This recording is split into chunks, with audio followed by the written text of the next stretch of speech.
soal yang uang sampah dan segala macam. Itu bagaimana Bang menanggapinya?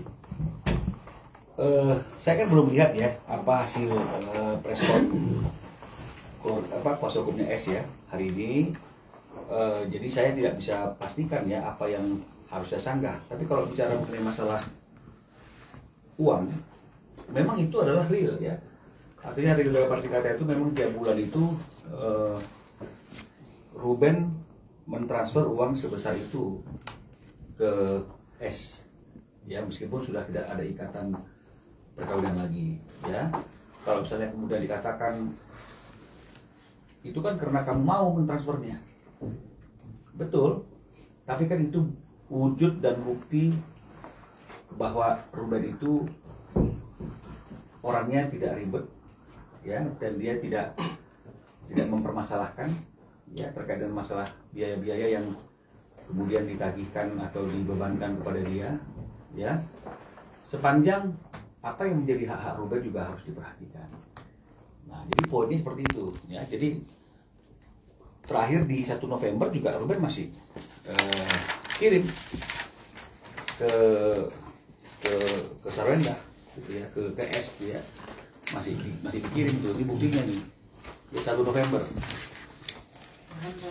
ya, ini November, 1 November juga masih itu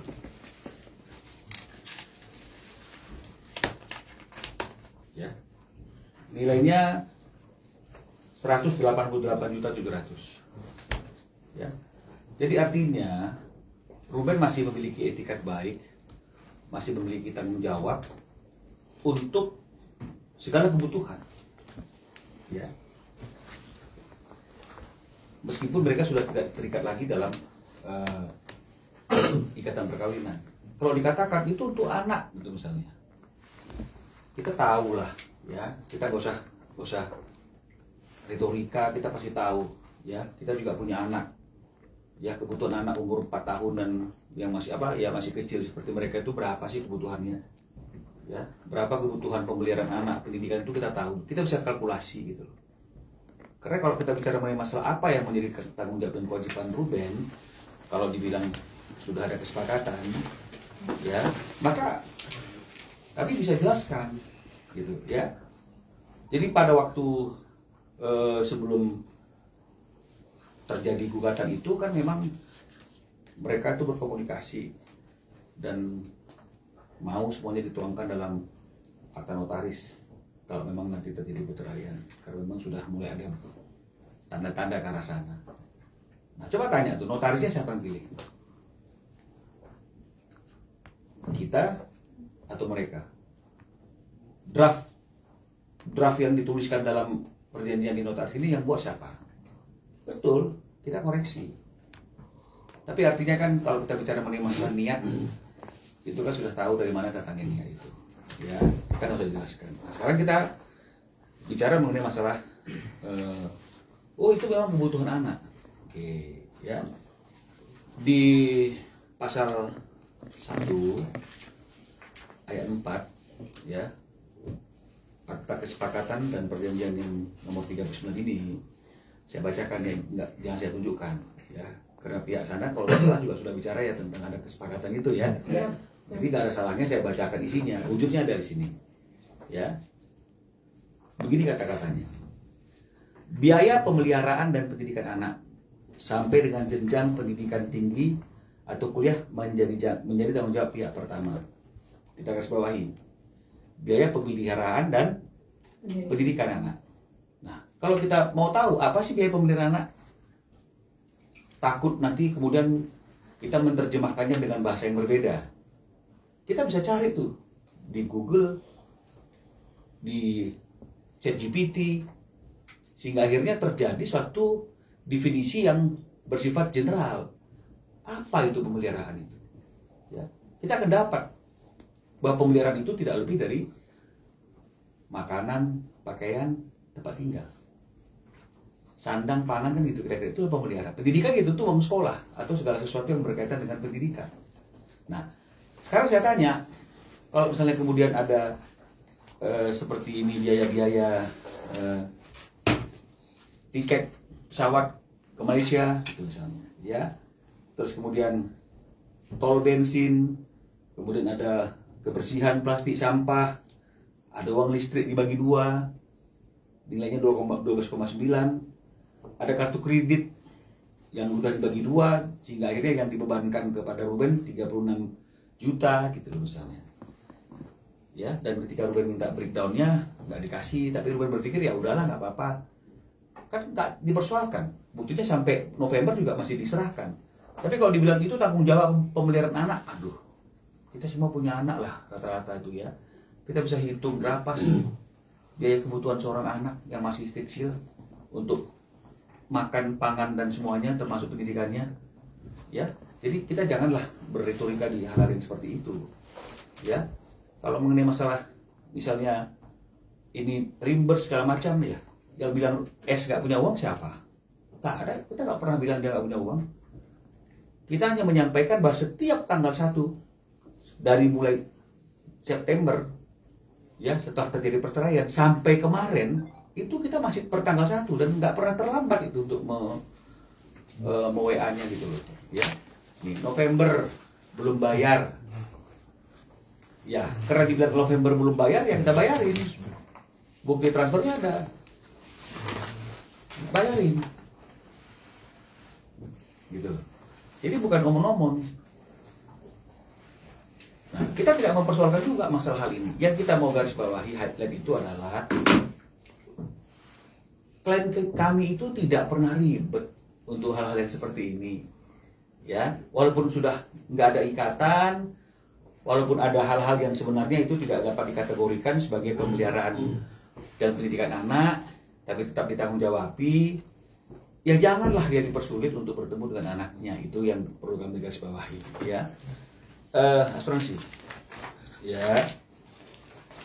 Ini juga begitu nih, ada prudensial asuransi, ya, nomor polisnya ada dan pemegang polisnya S. Jadi ini adalah asuransinya S. Dari mulai terjadi perceraian, ya, sampai kemarin bulan Mei itu berarti hampir setahun ya setelah perceraian, yang bayarin premi asuransinya dia aja klien saya. Ya, ini ada buktinya nih. Di bawah dia, Mei 2025 nih. Nah, ini kita tunjukkan bukan ingin mengocokkan, bukan ingin mendiskreditkan S, tapi yang ingin kami sampaikan adalah Ruben nggak mau ribet mengenai masalah yang seperti itu. Hubungan silaturahmi itu tetap dijaga, ya. Biaya-biaya kalau diminta dibayarkan, ya. Walaupun bolak-balik perinciannya mana nggak dikasih, Ruben nggak ada masalah. Sepakat dia kok, benar sepakat. Bahkan asuransinya atas nama S pun dibayar, nggak ada masalah. Tapi janganlah, artinya itu haknya dia untuk bertemu anaknya itu dibatas-batasi, atau kemudian dengan berbagai macam alasan tidak ada waktu yang harusnya kalau menurut perjanjian ini, ya saya bacakan ini, ya. Pihak kedua berkomunikasi secara langsung maupun tidak langsung melalui telepon dengan tiga anak itu, ya, dan ini ya, dan untuk bertemu serta tinggal bersama dengan pihak pertama. Berarti pihak pertama itu Ruben sekurang-kurangnya 2-3 hari dalam seminggu. Nah, jadi jangan dikatakan anaknya nggak mau, anaknya lebih mau seperti ini. Dia anak kecil. Seorang ibu itu dia harus bisa mendidik, bisa mengasuh anaknya, memberikan pengertian bahwa ayahnya pun perlu waktu untuk bertemu dengan dia. Karena kalau misalnya kemudian kita bilang dia sudah besar, loh, kalau kita bicara mengenai masalah besar, maka kita harus melihat definisi besar atau dewasa itu menurut undang-undang 18 tahun. Jadi kalau masih anak itu di bawah umur 18 tahun, masih anak di bawah umur, bagaimana kita bilang dia sudah mengerti? Pengertian seorang anak kecil, kita nggak bisa biarkan anak kecil yang berpikir sendiri dan yang menentukan apa yang dia mau dan apa yang dia tidak mau. Tidak. Itu makanya ada hak asuh. Karena anak yang masih di bawah umur itu dia harus diasuh, dididik dan dibimbing oleh orang tuanya. Kalau kita lepaskan segala sesuatunya itu menurut keinginan sang anak, ya kacau dong. Masa orang dewasa diatur oleh anak-anak, nggak mau ketemu ini, mau ketemu sana, nggak bisa. Sebagai seorang ibu kita harus bisa mengarahkan, nggak boleh seperti itu. kamu perlu waktu juga untuk bertemu dengan orang tuamu, dengan ayahmu. Kan itu dia. Jadi nggak bisa, masih anak kecil loh. Jadi kalau anak kecil mau sesuatu yang menurut kita sebagai orang dewasa itu tidak patut, apakah kita harus ikutin? Apakah harus kita laksanakan? Lalu bagaimana dengan kesepakatan yang ditandatangani bahwa 2-3 hari sekurang-kurangnya dalam 1 minggu untuk berkumpul, tinggal bersama klien kami? Ini jangankan berkumpul, bertemu aja, ngantar sekolah aja, menurut klien kami tidak gampang itu diberikan. Ya, jadi ini yang mau kami klarifikasi, bukan ingin menyatakan dia itu nggak punya uang, terus nggak ada. Ya, ini hanya untuk menunjukkan kita punya etikat baik loh. Kita tuh orangnya nggak ribet loh. Nah, mengenai masalah DC misalnya, kenapa melebar loh? Kalau masalah kecewa, saya juga bisa kecewa. Karena ketika sudah ada pertemuan antara saya dengan kuasa hukumnya S, ya, adinda saya Kris Sapsewu, ya, untuk membicarakan bagaimana solusinya, ya, dan saya kasih surat pemberitahuan, dia juga kasih surat pemberitahuan, bukan somasi, karena itu kan spirit untuk menyelesaikan masalah dengan kekeluargaan, ya. Dia juga bicara masalah DC, kita juga sudah bahas, sudah diselesaikan kok, udah selesai itu masalah DC-nya, jangan dipersoalkan lagi. Nah, setelah bubar dari pertemuan itu, beberapa hari kemudian preskon khusus DC loh. Kan nggak ada lagi urgensinya untuk preskon mengenai masalah DC. Kalau memang preskonnya itu berkaitan dengan masalah tata cara tagih DC-nya yang melawan hukum, dan kemudian akibat leasingnya seharusnya tidak patut datang ke rumah dia dan menagih ke dia karena nggak ada kaitannya dengan S, harusnya DC dan leasingnya disomasi. Disomasi nggak? Enggak. Lalu untuk apa kita bicara tentang DC kalau kemudian kita tidak ada upaya apapun yang kita garis bawahi untuk mengkomplain secara tegas atas tindakan DC yang datang ke rumahnya S? Nggak ada upaya hukum apapun, nggak ada komplain tertulis atau lisan. Lalu apa artinya? Artinya kan hanya ingin menunjukkan, patut diduga, hanya menunjukkan bahwa akibat Ruben lalai, S mendapat reportnya. Loh, ini belum macet. Karena keterlambatannya masih hitungan hari, 7 hari. Dan langsung diselesaikan. Apa pantas kita mempertontonkan hal-hal yang seperti itu? Sementara, tiap bulan kita masih rutin dan tertib untuk memenuhi seluruh segala kebutuhan itu. Ya, jadi ini yang bisa kami sampaikan dan kami jelaskan dan klarifikasi. Jadi tidak ada maksud apapun. Jadi kalau misalnya dibilang melebar, kita tak melebar.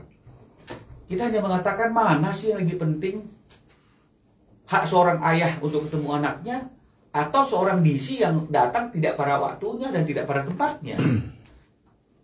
Kenapa itu mesti diekspos? Sementara sudah pertemuan dengan kita. Dan itu diakui. Ya, karena ketika ada komunikasi S dengan Ruben bilang bicara dengan kuasa hukum saya, kuasa hukumnya S menghubungi saya, berarti kan sudah ada komunikasi. Diakui juga oleh kuasa hukumnya S, ada pertemuan. Loh, kalau sudah ada pertemuan, sudah ada pembicaraan, sudah ada solusi, masih perlukah preskon? Oke, mungkin preskonnya bukan berkaitan dengan masalah R-nya, Rubennya, tapi ini berkaitan dengan masalah debt kolektornya yang datang dengan cara yang tidak tepat. Ada somasi untuk debt kolektornya, baik secara lisan maupun tertulis. Ada garis bawah pendekatan bahwa mereka komplain. Ada somasi untuk leasingnya? Nggak ada juga. Ayo dong, kita ini kan semua orang yang bisa berpikir logis. Because law is logic, karena hukum itu adalah logika. Ya. Jadi kalau misalnya kemudian untuk sesuatu yang tidak menjadi tanggung jawab Ruben lagi pun ditanggung jawabi oleh Ruben, apa mungkin dengan sengaja Ruben tidak bertanggung jawab dan tidak membayarkan apa yang harusnya menjadi tanggung jawab? Kalau ada keterlambatan, ada kelupaan, semua orang memiliki kekurangan seperti itu. Semua orang pasti akan pernah lupanya gitu. Tapi ini belum sampai dalam kategori macet. Dan dalam form pembelian mobil juga nggak ada alamatnya dia. Lalu kalau ada orang datang, kan perlu dipertanyakan, periksa dong surat-suratnya. Nggak langsung diizinkan masuk. Karena kalau menurut keterangan Ruben, rumah itu kan juga ada satpamnya, ada security-nya. Bagaimana seorang DC yang nggak ada kaitan dengan tuan rumah diizinkan masuk dan duduk di ruang tamu? Harusnya cukup lah dengan security di depan. Anda siapa ini? Mau nagih siapa? Alamat penagihannya di mana? Surat tugas Anda mana? Oh, Anda salah alamat, bukan di sini. Silakan Anda keluar. Tidak boleh masuk ke area rumah, apalagi ke ruang tamu di dalam seperti itu. Kan itu dong harusnya logikanya. Ya, tapi ini masuk. Oh, nggak apa-apa. Tapi kemudian semuanya sudah kita selesaikan. Kelisingnya. Dan akibat kedatangan itu juga saya sudah bertemu dengan kuasa hukumnya S. Semua sudah clear.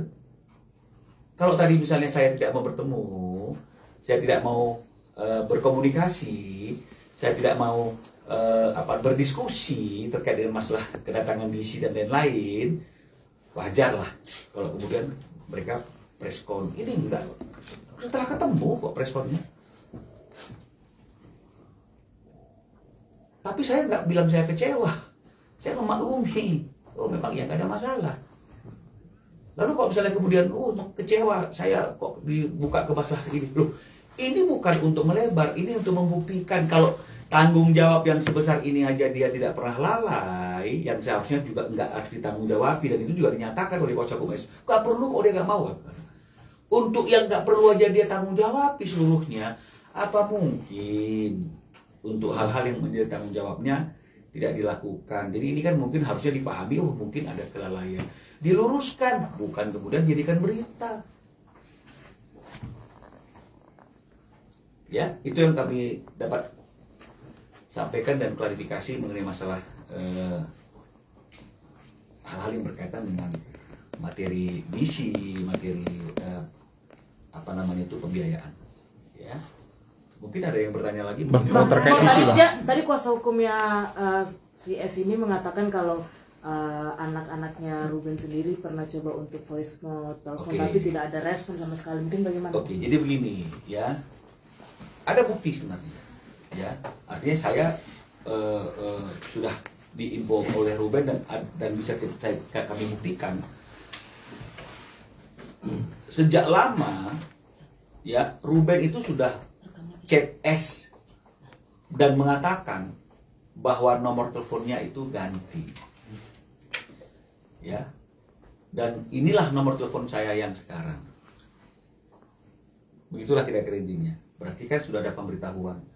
Kenapa pemberitahuannya ke S? Ya iyalah, walaupun anak-anak itu punya HP, menurut kita semuanya itu dalam kekuasaan absolut dari anak-anak atau dalam kontrol ibunya sebagai orang dewasa. Ya pasti kontrol ibunya. Jadi oleh karena itu pemberitahuan itu diberikan kepada S sebagai ibunya. Sudah ganti nomornya.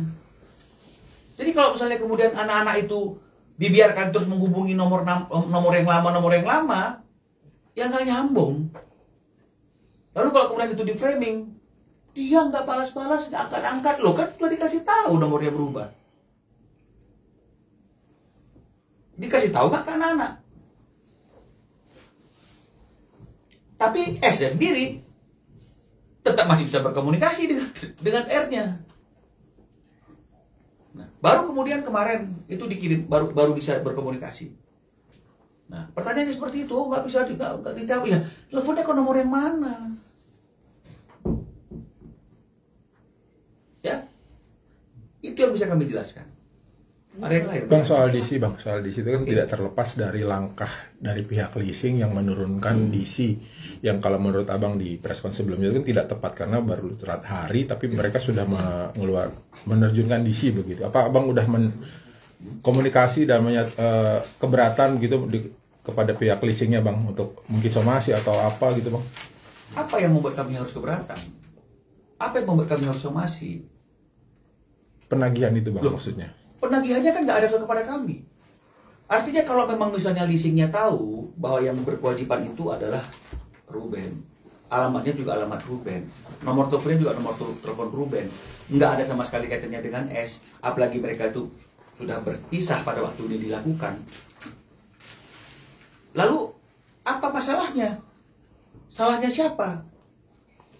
DC. Loh, komplain dong ke DC-nya. Kalau DC kami, yang, kalau kami yang kan memerintahkan leasing atau dari DC bergerak sendiri atau seperti apa sih bang? kan saya sudah sampaikan, ya kalau kita bicara mengenai masalah aturan, ya salah satu aturan itu kan ada mengenai masalah penagihan itu diatur oleh otoritas jasa keuangan. Jadi kalau misalnya kredit itu sudah macet, maka pertama kali yang harus dilakukan itu adalah macet loh ya, berarti sudah beberapa lama nih kan begitu, maka diperingati dulu, ada surat peringatan, ada tahapannya, ada surat peringatan nggak dihiraukan, nggak diabaikan, maka leasing itu boleh menyerahkan penagihan itu kepada debt collector, gitu loh. Nah, jadi kan kalau misalnya kemudian terlambatnya baru beberapa hari, ya ini jelas ini kelihatan ini, tuh. Setiap tanggal 6 November, ya kita bayar tanggal 7. Di mana terlambatnya? Gitu loh. Jadi kami juga heran kalau misalnya kemarin tiba-tiba ada DC. Ketika ditelepon, Ruben bilang bicara sama lawyer saya, ya saya juga nggak pernah diinformasikan Ruben, makanya saya bilang, oh saya nggak tahu, akhirnya baru tahu loh. Tapi setidak-tidaknya kita langsung respon dan kita langsung bayarkan. Dan sebenarnya masalahnya sudah selesai. Pertanyaannya kenapa harus preskon? Kenapa harus di-up? Oke, di-up-nya ini karena tata cara dan perilaku DC-nya itu yang selain salah alamat, salah kamar, dan terlalu cepat. Nagihnya belum macet. Duh, komplain dong. Harusnya yang preskon itu yang diserang tuh DC-nya. Yang diserang itu adalah leasingnya. Harusnya diperiksa dong, diminta dong surat-surat tugasnya. Biar tahu dia yang merintahkan siapa. Coba sekarang tanya sama kuasa hukumnya S, siapa yang merintahkan DC-nya? Coba tanya kuasa hukum S, ada nggak surat tugasnya? Jadi jangan kedatangannya itu yang menjadi suatu isu yang besar, apalagi sudah ketemu dengan kita dan kita sudah katakan itu sudah clear. Harusnya nggak perlu preskon. Ya, jadi ini kita bicara mengenai masalah sesuatu itu kan secara logika. Kembali yang saya ulang, because law is logic. Ya, because law is logic. Jadi karena hukum itu adalah logika, maka kita harus menggunakan logika berpikir kita untuk melakukan setiap tindakan-tindakan kita. Nah, ya, jadi kan pantas dong kalau kita berpikir, lo kenapa kok di up ini masalah DC sementara semuanya ini udah clear? Apa ada framing ingin menunjukkan bahwa Ruben sekarang lagi ada kesulitan masalah keuangan atau dia orang yang tidak bertanggung jawab? Loh, makanya salah satu cara kami untuk menunjukkan bahwa kami adalah orang yang bertanggung jawab adalah dari komitmen kami untuk membayar tiap bulan dengan jumlah yang tidak sedikit dan tidak pernah lalai untuk semua kebutuhan di rumah itu. Yang kebetulan di rumah itu ada anaknya Ruben juga kan begitu, dan juga tentu anaknya S. Tapi kan ketika sudah berpisah kan, maka tanggung jawab anak itu kan harusnya ya tanggung jawab kedua orang tuanya, bukan satu orang saja. Pola asuh dan pola didik itu juga bukan dari satu orang saja, tapi dari dua-duanya. Kan begitu dong harusnya. Nah, kalau dikatakan anaknya nggak mau, ya sekarang seperti ini misalnya, anaknya nggak mau belajar, diikutin nggak? Orang anaknya udah gede, ada keinginan, anaknya nggak mau belajar, terus gimana? Dibiarin nggak belajar? Anaknya nggak mau sekolah, dibiarin nggak mau sekolah? Ya tidak dong, kita sebagai orang dewasa ya harus memberikan pengertian. Nggak boleh gitu, nak. Karena papamu, ayahmu juga rindu sama kamu dan kamu harus ketemu dengan dia. Bukan langsung ya udah, kalau nggak mau ketemu sama ayahmu, mau ketemu sama yang lain, itu kan nggak begitu juga dong. Setuju nggak? Pasti setuju dong. Yang saya sampaikan ini semuanya logika. Nggak ada hal-hal yang tidak masuk akal. Oke, yang Tapi lain. setelah itu mungkin ada komunikasi nggak bang antara anak-anak dan si R ini pada akhirnya? Kalau tadi saya berkomunikasi dengan R, ya akhirnya tadi pagi dia bisa berkomunikasi dengan anaknya via telepon. Ya, kok bisa Ben? Ya nggak tahu. Apa karena mungkin dia mau preskon hari ini, sehingga akhirnya komunikasi dibuka, biar ada bukti bahwa anaknya sudah berkomunikasi dengan ayahnya? Ya kita nggak tahu juga. Tapi kami juga tidak ingin menyangkal bahwa hari ini ayahnya bisa berkomunikasi dengan anaknya. Setelah berapa lama, Bang? Kan saya sudah sampaikan kemarin itu, kalau untuk klien kami kan setelah 2 bulan. Kan begitu kira-kira intinya. Pihak sana Ya, tapi kan dari yang sana awal ini, November Pak. ada Berapa? pertemuan main sama 2 anak-anak. minggu baru. Ya buktinya ada? Ada. Ada buktinya tadi? Itu tidak menunjukkan bukti, Bang. Hah? Dengan Bagaimana? Karena kalau misalnya Ruben, dia bilang, inilah foto yang saya posting terakhir di IG menurut dia, itu semuanya foto lama, Bang. Dia bilang. Nah ini ya, dia kirim ke saya, ya. Kok saya langsung tunjukin buktinya? Kita nggak usah ngomong gitu loh, ya. Ya buktinya itu ada, nah, ya ini dia buktinya tuh. Ini yang ada di IG-nya si Ruben, ya. Tuh ini.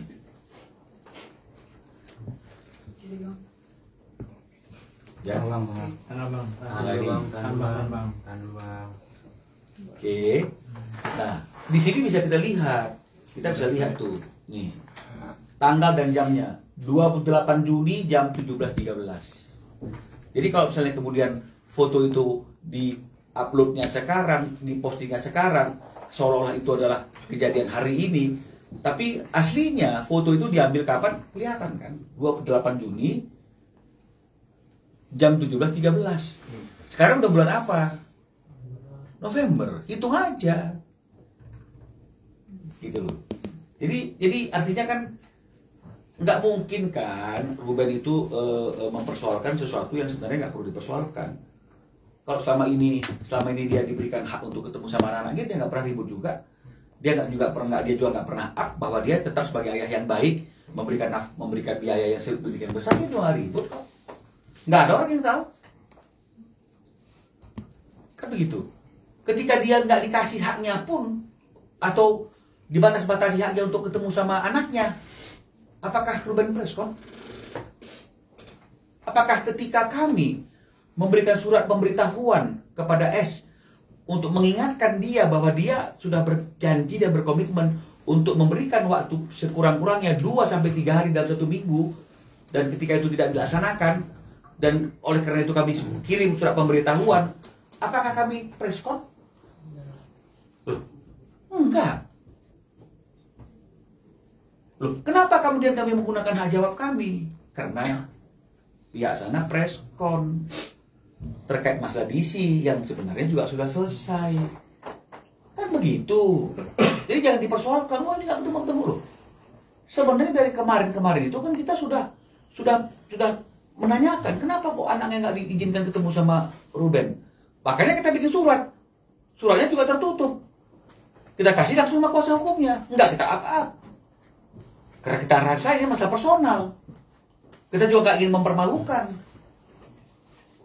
Kan begitu. Tapi sekarang kan ketika dia muncul dengan DC itu, tapi nggak ngerti yang dikomplain siapa, DC-nya atau karena kami membiarkan, ini kan jelas ini arahnya kemana. Ya, jadi oleh karena itulah kami ingin mengklarifikasi. Kalau dianggap kami nggak bertanggung jawab, kita tanggung jawab kok. Gitu loh. Buktinya setelah ada DC itu, kemudian berikutnya dibayarkan itu.